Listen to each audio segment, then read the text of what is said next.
Hey, what's up, everyone? If you feel like you are constantly re-uploading the same files or re-asking the same question across different notebooks, you're hitting the common notebook silo problem.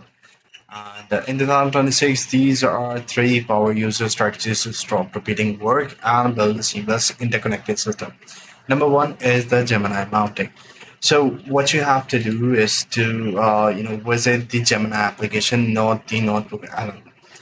The biggest update in 2026 is the ability to break out of a single notebook. The problem, you have 10 different notebooks and you're searching for a similar clause which is available in all 10 different notebooks, or maybe in the one notebook but you're not sure of in which one.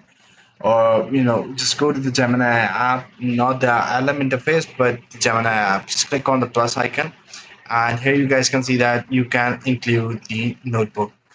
Just click on the notebook over here, and then you can ask any question freely. So,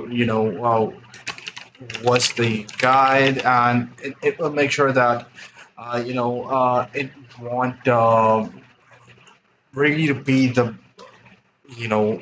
data or the silo problem. Second, turn on the save notes into the source data.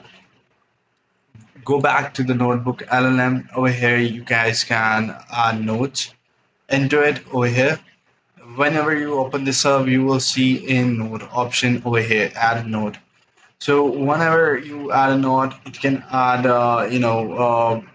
save node option where you guys can the workflow, and the AI gives you a perfect synthesis or a three-layer model like in your GR group project, which I have been working on to save nodes. So once you have 5 to 10 strong nodes, you can add a node as a source.